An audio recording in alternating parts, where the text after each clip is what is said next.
data is as of November 15th. So it's a day or two out of whack. I put these together on Sunday. So across the state, we're like a 79%, 73%. These numbers are going to change as we add the 5 to 11 category into the eligible for vaccination population number. This number is going to slide down a little bit. So we can expect to see the numbers go backwards once they add that extra population in. So BLUF, bottom line up front, as Dr. Gardner was saying, cases have decreased, but they're still high. Deaths are down, hospitalized patients are down. Currently, we're at 2 hospitalized, and that was as of yesterday. Cases in the last 14 days, 336. Rate per 100,000. Now we were at almost 800. We were over 800 here a couple of weeks ago. So we've come down quite dramatically from that. One thing that's affecting our numbers and our ability to give accurate numbers to the public and to work on accurate numbers is that BOH is not their system that tracks the negative tests, which wind up being the denominator for all the numbers we crunch, aren't accurate. The system crashed a while back and they've not been able to bring it back up yet. So the numbers, anything that requires a denominator using total tests given is going to be inaccurate. So we are just kind of leaving those aside for right now. Haven't we seen that from day one, Dave? No, actually, they're pretty good until August. And then it just, I mean, there's been issues. It was up, it was down, but after August, it was just down. So here we are. Mason has dropped out of the hot spots as of this week. So we were in the really dark orange last week, and we've dropped down. So that's good news. We are the same as our neighboring counties, though, when you look at case, how high we are in cases, but that's a different story here. So Mason County cases, if we look at that, you look over on the right-hand edge of your screen, and you'll see that we are on a very slow decline. We were on a very long, essentially flat period, a plateau, which is not a normal epidemiological curve. Normally curves go up, a little bit of hang time, and then come back down. We went up and just kind of stayed at one level and kind of motored across, but now we're starting to come down, which is a good, it's a good sign. So 14-day case rate. I use the 14-day case rate rather than the 7-day or the cases, which was the previous slide. Cases are the most current. I like the 14-day case rate because it smooths what's going on and gives me a little more dramatic look at where we're at. So right now we're at 481.3. The light gray are the tests that have not been verified yet. So these are the results, I should say, the results that have not been verified yet. So the next day or so, those will turn to the dark blue and we'll have some new gray out to the edge. Okay, hospitalization rates. There's improvement here. You see in the first part of October, late September, first part of October, we had very high hospitalization rates. Like much of our neighboring hospitals, we were at more than 90% capacity. There was at one point not really any place to ship patients to, but that has improved dramatically in the last couple of weeks. So actually Mason Health is probably one of the best shapes of the neighboring hospitals. So we're looking pretty good here in Mason County. So that's come down, that's good news. Death rates in Mason County, again, this is rates instead of cases. And we're right now at 4.6 per 100,000 per 2 weeks. So we're doing a little bit, per 7 days, we're doing a little bit of math on that and looking to see if we have enough data to make projections going forward. And instead of just using cases as a method of determining disease in the community, can we look at hospitalizations? Can we look at death rates and include those in our measure as markers of disease in the community? So there is a mathematical relationship, but we're just kind of testing out the hypothesis on that. And Jacob's been working with me on that the last couple of days. Okay, here's the one number that drives a lot of what we're doing, and that's the R effective rate, or R naught. You'll hear it on the news. The R naught rate now is at 0.9, and that's our most best guess on that. So we have a 95% reliability that's the correct number. If it gets at 1, that means for every person who's infected, 1 more person gets infected. If it goes up to 2, then you start having one person affects two people, and then it just goes up exponentially. So where we're at now is good. We haven't been here since really the first part of September, so we're looking better. It's coming down. Okay. School rates, this is a positive number too. You see how high they were in the middle of October. Well, the numbers are coming down dramatically in the school rates. So age 14 to 19 was really much our very highest group, and that's come down to their right now our kind of our lowest group. 11 to 13 is kind of chugged along through the middle, and the ages 4 to 10 are a little bit higher than their lowest point, which was about a week and a half ago. So, but overall, those numbers are coming down.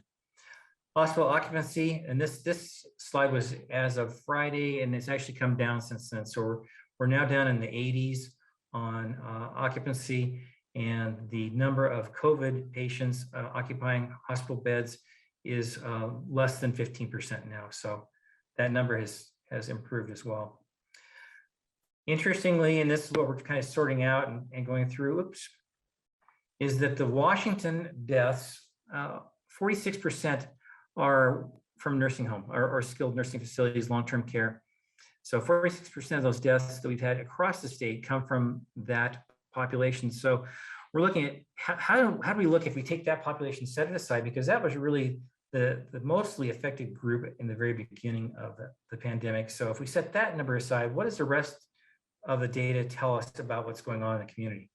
So as you see, we're about the same as Oregon, Maine, across the United States, about 31%. So we got hit hard initially, but those numbers have dropped off. So I've got Jacob working on an age breakout of those over 85, those 75 to 85, those 50 to 75. So we're breaking them down by different categories to see what we can see from the data on who our current groups are that are having the most disease. October, this is a hotspot map across the calendar, and you see October was our hottest month. So we got to the end of September into October, and we're slowly coming down. November is looking better. We haven't seen numbers like this since the beginning of August. So, and August wasn't good, folks. I mean, July was good. August was not good. August was when we started peaking up really quick. So each time we do area command, I come up with our planning assumptions. So these are the assumptions we're looking at right now. The federal guidance for the vaccine mandate was released on November 4th. Now the governor has 15 days to respond to that, to say whether he's going to adopt the federal policy or if he's going to adopt his own policy. We're expecting that the governor will probably do that. He had 15 days, so figure an announcement by the 19th or 20th. The Fifth Court of Appeals has stayed has put an injunction against the federal mandate. And I'm not sure how that's going to work if the governor develops his own, so more to follow. The governor will have 15 days after announcing to bring his plan forward and with all of its pieces in place. So figure that should be out by 4th, 5th of December, somewhere in that time frame. So we're kind of watching for those guidelines to come out, but we're planning for 3 different contingencies. So we're planning to move forward with vaccinate or test. And our most likely course is Washington modifies the federal guidance. We don't know what that looks like just yet. And then the Fed may change course. And I'm starting to hear that OSHA may be backing off on some of those things and maybe taking a different direction. We'll wait to see as the week plays out. Planning operations are going ahead for pediatric vaccinations. And I just got the data out to today on who has what, how much vaccine. So we've got it in Mason County, but we're not seeing a lot of call for it yet. So I was just talking with one of our board members about looking at putting out some feelers to find out what the temperature is around people wanting to get these vaccines out to the 5 to 11-year-olds. So I'll send that email out to the rest of the board as well, so we all have the same numbers that we're looking at. The first 77,000 doses came last week, and then we're tracking those through base camp. And this last one, case rates to climb, that's a mistake. That was from an old slide. So with the R naught under 1.0, we should be seeing case rates coming down.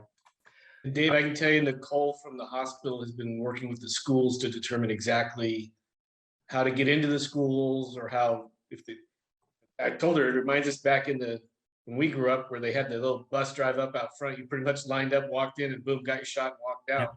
But yeah, what we're seeing in studies is that, believe it or not, is that the pediatrician, the doctor is the most trusted source, and then the pharmacy, and then it goes down the line, health department. The bottom most trusted place to get a vaccine was the school. We're looking at, is there a need to have that service available? And we posited the ability to get the state's caravan to come and do that as well. That asset is out there. They have 2 of these vans that are mobile units that we can bring in. If we're having staffing shortages from our normal providers, and it appears we have some staffing shortages, so we might be able to utilize other assets as well. Now we talked about the deep dive into deaths and hospitalizations and whether we have enough data to enable predictions. So Jacob is working on that. We should have slides available by Thursday. And I think we already talked about much of this. And it's also going to tell us where we need to focus our efforts. So we're going to take that data and it will show us the populations we may be missing or need to focus more on. So summary, hospitalizations are down, but remain steady. We're working with the large employers around testing procedures and the vaccine mandate, however it might look. We sent out test kits to some of the larger employers to see which test kits they like. And then we've got some orders. We're pausing to make any orders for more test kits to see if Washington is going to do a vaccine or test or vaccine and terminate, kind of like as it happened with healthcare and with teachers and state workers. So we're waiting to see what happens there. And then kind of the wrap up here is an average of 19 cases a day in Mason County, and that is a substantial decrease, 29% from 2 weeks ago. And since the beginning of the pandemic, 1 in 11 residents have been infected. So 6,100, actually 6,200, I think, as of today. So when that number hits 6,400, we're going to be at 1 per 10 residents.